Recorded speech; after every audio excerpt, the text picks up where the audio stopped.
السلام علیکم۔ Hurdle race 5واں حصہ حاضر ہے۔ ایک ماں کے فقط 2 بچے ہوں یا ایک گھر میں صرف 2 میاں بیوی، دونوں کی سوچ میں زمین آسمان کا فاصلہ ما بعد المشرقین و مغربین ہو سکتا ہے۔ ہم 8 عدد خواتین کو ایک عدد گروپ میں ایک جیسا کام کرنا تھا، اس لیے ہفتے میں 2 کلاسز کے بارے میں ہمارے ہشت پہلو نظریاتی آکٹوپس نے ہمیں کئی دن جکڑے رکھا۔ مل کر بات کرتے تو تناؤ بڑھ جاتا، اور فردن بات ہوتی تو جتنے وقت میں ہم باقی مدعا الگ الگ فون کر کے اپنے حق میں کرنے کی کوشش کرتے، اتنی دیر میں تو 2 کیا 3 کلاسز کا سبق تیار ہونا بھی عین ممکن تھا۔ مطلب یہ کہ لکڑہارا مشقت سے درخت کاٹنے میں وقت اور توانائی گنوا رہا ہو اور شاکی بھی رہے کہ اسے آرا تیز کرنے کا وقت نہیں ملتا۔ بہرحال جہاں شیطان کے ہتھ کنڈے اپنی جگہ کام کرتے ہیں، وہیں دعا، استخارہ اور زمینی حقائق اپنی جگہ تھے۔ کہیں پڑھا تھا کہ اگر لوگوں کی نگاہوں میں جنت و جہنم بالکل واضح ہوں تو متفقہ طور پر جلد ہی یہ کسی مثبت نتیجے پر پہنچ جاتے ہیں۔ نتیجے پر پہنچنے سے پہلے بات کرتے ہیں ہماری چھوٹی خامیوں کی، کیونکہ بڑی والیوں کی بعد میں بات ہوگی، وہ بھی بدرجہ اتم تھیں اور خاصی ادھم۔ خواتین جس طرح کروشیا یا اون سلائیوں کی مدد سے ایک پھندا ڈال کر پھر اسی سے 3 پھندے لیے، اگلے سے 2 لیے اور کرتے کرتے پھر مفلر، کبھی کمبل تیار کر لیتی ہیں۔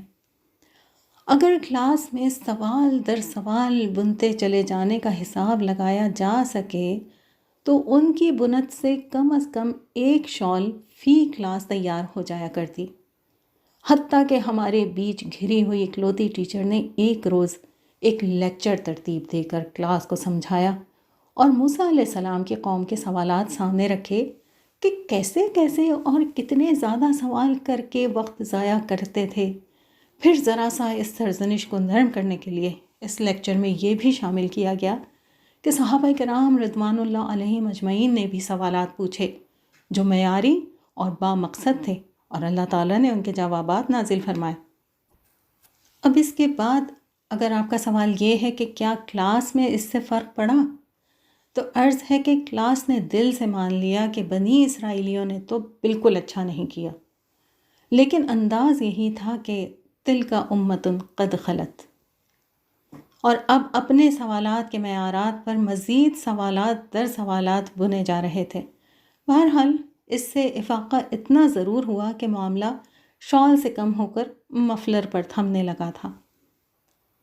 آگے بڑھتے ہیں۔ ہماری مزید غلطی یہ تھی کہ ہم بہت جوش میں آ گئے تھے۔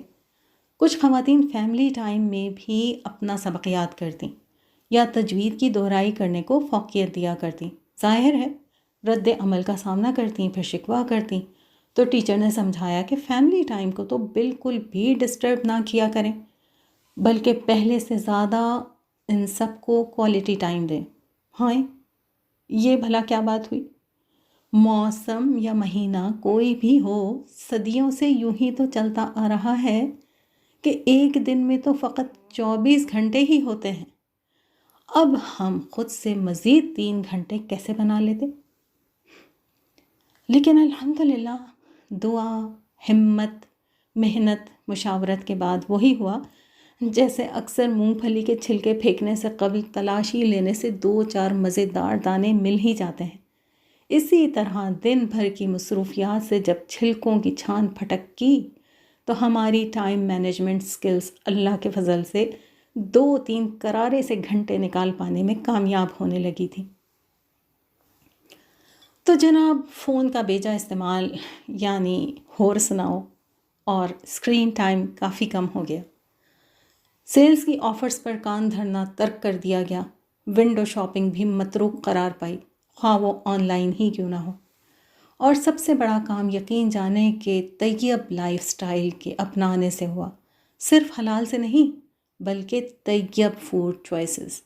ایک آنت کھانے کا فلسفہ یہ سب ہی الحمدللہ چاقو چوبند رہنے کے پاس ورڈ کے لازم ہند سے ثابت ہوتے چلے گئے۔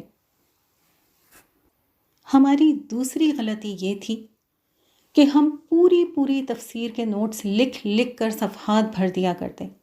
ٹیچر نے ہمیں اس بات سے روکا کہ خود کو تھکا کر ہلکان نہ کریں، پوائنٹس کی صورت میں لکھیں، اور اللہ تعالیٰ نے ہمارے دل میں ڈالا کہ فلاں بات کلپ کے کس منٹ پر ہوئی، ہم وہ منٹ نوٹ کر لیں تو بعد میں جب چاہیں مفصل بھی سن یا لکھ سکتے ہیں۔ اس کے علاوہ ٹیچر نے کچھ ٹیکنیکس بتائیں جو سبق یاد کرنے میں معاون ثابت ہوئیں، جیسے دعا یاد نہیں ہو رہی تو صرف 1 یا 2 لفظ دہراتے ہوئے سو جائیں، صبح کو انشاءاللہ وہی بولتے ہوئے اٹھیں گے، اگلے دن آگے کے 2 لفظ یاد کر لیں، تو اس طرح ہوتے ہوتے پوری دعا یا سبق یاد ہو جائے گا۔ الحمدللہ ہفتے میں مزید 1 کلاس کا مدعا حل ہو گیا تھا، کیونکہ اس میں فائدہ ہمارا ہی تھا۔ ہم بچے تو تھے نہیں کہ زندگی کے 8 سال گزرنے پر ہم بڑے ہو جاتے، تو موقع مل رہا تھا کہ 4 سال میں کورس مکمل کرنے کا فائدہ اٹھانے میں دیر نہیں کرنی چاہیے۔ 45 سے 50 سال کی خواتین کا اس حقیقت سے انحراف ممکن ہی نہیں تھا کہ اب ہم ہر سال ہی نہیں بلکہ ہر وقت بڑھاپے کی سمت بڑھ رہے ہیں، اور ہمارے شانہ بشانہ تیزی سے جو کچھ بڑھ رہا ہے اس میں ہمارا وزن، رقبہ اور اینک کا نمبر سر فہرست ہے، جبکہ ایک طرف اگر توانائی گھٹ رہی تھی تو یادداشت کا حال بھی یوں تھا جیسے غریب مچھیرے کا پھٹا جال، بمشکل کوئی بات یادداشت کی گرفت میں آ بھی جاتی تو پھسل کر نکلنے میں دیر بھی نہیں کرتی۔ ہم کتنے ہی مختلف سہی، جو بات ہم میں مشترک تھی اس کا نام تھا درد۔ درد ہم میں مشترک تھا، کسی کی کمر میں درد رہتا، کسی کے دانت میں درد اٹھ جاتا، کسی کے گھٹنوں میں تو کسی کے آدھے سر میں۔ البتہ یہ وہ درد تھے جو بتائے جا سکتے ہیں، ان پر عیادت کی اور تسلی کے 2 بول بولے جا سکتے ہیں، کوئی دوا کی جا سکتی ہے، کچھ ٹوٹکے بتائے جا سکتے ہیں، مگر جن کے دل میں درد تھا وہ کس درجے کا تھا، کیوں تھا، یہ رب کے سوا کون جان سکتا ہے بھلا۔